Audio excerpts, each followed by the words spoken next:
High school വിഭാഗം യക്ഷഗാന മത്സരത്തിൽ ഒന്നാം സ്ഥാനം നേടിയിരിക്കുന്ന ടീമാണ് ഇപ്പോൾ എന്നോടൊപ്പം ഉള്ളത്. ഹലോ, ഫസ്റ്റ് പ്രൈസ് കിട്ടിയില്ലേ? സന്തോഷമായോ? ഏതാ സ്കൂൾ എന്ന് പറയോ? Saint John's. ഓക്കെ, അപ്പോൾ കോസ്റ്റ്യൂം ഒക്കെ കാണുമ്പോൾ തന്നെ മനസ്സിലാവും എന്തായാലും അടിപൊളിയായിട്ടുണ്ട്. ഫസ്റ്റ് പ്രൈസ് കിട്ടേണ്ട ഒരു ഐറ്റം തന്നെയാണ്. എന്താ പറഞ്ഞേ ടീച്ചേഴ്സൊക്കെ? എന്താ പറഞ്ഞേ? എല്ലാവർക്കും നല്ല സന്തോഷമായി അല്ലേ? എങ്ങനെയുണ്ടായിരുന്നു? നല്ലോണം പെർഫോം ചെയ്യാനായിട്ട് സാധിച്ചോ? വയ്യാണ്ടായോ? ചെറുതായിട്ട്. ഓക്കെ, എനിക്ക് കോസ്റ്റ്യൂം കണ്ടപ്പോൾ ഭയങ്കര ഒരു ആദ്യം തന്നെ ഒരു പേടി തോന്നി, ഇതെന്താ സംഭവം എന്നുള്ളതെന്ന്. ഇതിന് തീം എന്തെങ്കിലും ഉണ്ടോ? അതിന്റെ ഒക്കെ കഥ ബേസ് ചെയ്തിട്ട്, അതായത് പുരാണ കഥകളൊക്കെ ആസ്പദമാക്കിയിട്ടുള്ള ഒരു സംഭവമാണ് നിങ്ങൾ അവതരിപ്പിച്ചത് അല്ലേ? എങ്ങനെയുണ്ടായിരുന്നു? ടീച്ചേഴ്സൊക്കെ കണ്ടപ്പോൾ എന്താ പറഞ്ഞത്? നന്നായിട്ട് ചെയ്തോ അല്ലെങ്കിൽ എന്തെങ്കിലും തെറ്റുകുറ്റങ്ങൾ ഉണ്ടായി അങ്ങനെ എന്തെങ്കിലും പറഞ്ഞോ? നന്നായിരുന്നു പറഞ്ഞു. പിന്നെ ചെറിയ ചെറിയ മിസ്റ്റേക്ക് അത് എല്ലാവർക്കും ഉണ്ടാവൂല.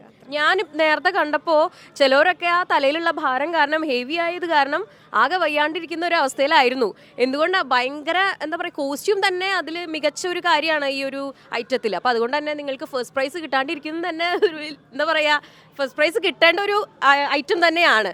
അപ്പോൾ എന്തെങ്കിലും ഞങ്ങൾക്ക് വേണ്ടിയിട്ട് എന്തെങ്കിലും കാണിക്കാനായിട്ട് പറ്റുമോ? എന്തെങ്കിലും ഡയലോഗോ എന്തെങ്കിലുമൊക്കെ ചെയ്യാൻ പറ്റുമോ? വയ്യാണ്ടായിട്ട് ഇരിക്കുകയെന്ന് മനസ്സിലായി, എന്നാലും എന്തെങ്കിലും. ഈ ഒരു കഥാപാത്രത്തിന്റെ പേരെന്താണെന്ന് പറയാൻ പറ്റുമോ? അസുരൻ. ഇത് അസുരനാണ് കേട്ടോ. ബാക്കി എല്ലാവരും അസുരന്മാരാണ്. ഇതിൽ വേറെ ഏതെങ്കിലും കഥാപാത്രം ഉണ്ടോ? ഇയാളെ ലക്ഷ്മി. ലക്ഷ്മി. പിന്നെ വിഷ്ണു. മഹാവിഷ്ണു. മഹാവിഷ്ണു ആണോ? ഓക്കെ ഓക്കെ, ഇവർ ഓക്കെ. ഡയലോഗ് പറയാനാണ് പറയുന്നത്.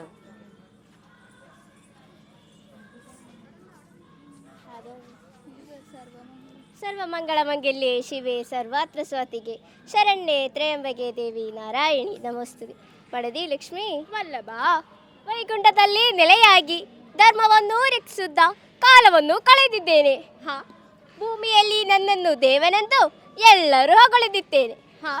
ಪೂಜಿಸಿ ಕೊಂಡಾಡುತ್ತಾರೆ. ದುರಳಾದಿಗಳದ್ದು ಕೊದ್ದು ಧರ್ಮವನ್ನು ರಕ್ಷಿಸಿದ್ದೇನೆ.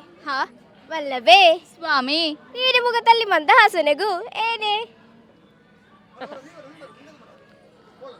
ಸ್ವಾಮಿ, ನಿಮ್ಮ ಪವಿತ್ರ ಪಾದಗಳಿಗೆ ವಂದಿಸುತ್ತೇನೆ.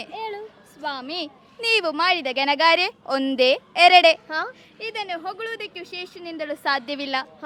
ಮತ್ಸ್ಯ ಅವತಾರವನ್ನು ತಾಳಿ ತಮಾಸುರನನ್ನು ಕೊಂದು ವೇದವನ್ನು ಉದ್ಧಾರ ಮಾಡುತ್ತೀರಿ. ಕೂರ್ಮ ವರಾಹ ನರಸಿಂಹ ಅವತಾರವನ್ನು ತಾಳಿ ಧರ್ಮವನ್ನು ರಕ್ಷಿಸಿದ್ದೀರಿ. ನಿಮ್ಮ ಮಡದಿಯಾದ ನಾನೇ ಧನ್ಯಳು ಸ್ವಾಮಿ. ಶಿವನಾಣೆಗೂ സത്യ സ്വാമി സത്യം. ഓക്കെ, അടിപൊളി അടിപൊളി. ഇത് ഏതാ ഭാഷ എന്നൊന്ന് പറയും? കന്നഡ. കന്നഡ. ഇതെങ്ങനെ പഠിച്ചെടുത്ത്? എത്ര നാളെടുത്തു പഠിച്ചെടുക്കാനായിട്ട്? കുറേ ദിവസം. ആരെ പഠിപ്പിച്ചത്? ദിവാകരൻ സാർ ഒന്ന് വരാൻ പറ്റുമോ? എങ്ങനെയുണ്ടായിരുന്നു കുട്ടികളെ പഠിപ്പിച്ചു കഴിഞ്ഞപ്പോൾ? കുഴപ്പമില്ല, നല്ലോണം നന്നായിട്ട് ചെയ്തിന്. അതുകൊണ്ട് ഫസ്റ്റ് കിട്ടി, സംസ്ഥാനത്തേക്ക് പ്രവേശനം കിട്ടി. സന്തോഷായില്ലേ? ഓ, വളരെ ഹാപ്പിയായി. അതെ. കന്നഡ പഠിപ്പിക്കാനായിട്ട് എന്തെങ്കിലും ബുദ്ധിമുട്ടുണ്ടായോ? നല്ലോണം ബുദ്ധിമുട്ടുണ്ട്. പറഞ്ഞെങ്കിൽ ഇവർ മലയാളക്കാരല്ലേ, അവർ എഴുതി ബൈപ്പാട്ടാക്കിയിട്ട് വെക്കും. പിന്നെ അതിൻ്റെ പ്രൊണൗൺസിയേഷനൊക്കെ ശരിയാക്കിയിട്ട് പഠിപ്പിച്ചിട്ടാവണം. അത് പഠിപ്പിക്കാൻ തന്നെ പണി പിടിക്കുന്നത്. സ്റ്റെപ്പായെങ്കിൽ അവർ പെട്ടെന്ന് പഠിച്ചോളൂ, ഭാഷ പഠിക്കില്ല. ഭാഷ പഠിക്കാനാണ് ഇതിൽ വ്യത്യസ്തമായിട്ടുള്ള ഒരു ഘടകം തന്നെ ഭാഷയാണ് അല്ലേ? ഈ കോസ്റ്റ്യൂംസ് ഒക്കെ ആരാ സെലക്ട് ചെയ്തത്? മാഷ് സെലക്ട് ചെയ്താണ്. ഓക്കെ, അപ്പോൾ എല്ലാവർക്കും all the best. First prize കിട്ടിയിരിക്കുകയാണ്. സ്റ്റേറ്റ് ലെവലിലേക്ക് പോവാണ്. അവിടെയും ഇതുപോലെ തന്നെ പ്രൈസസ് വാരി കൂട്ടട്ടെ എന്ന് ആശംസിക്കുകയാണ്. Thank you so much.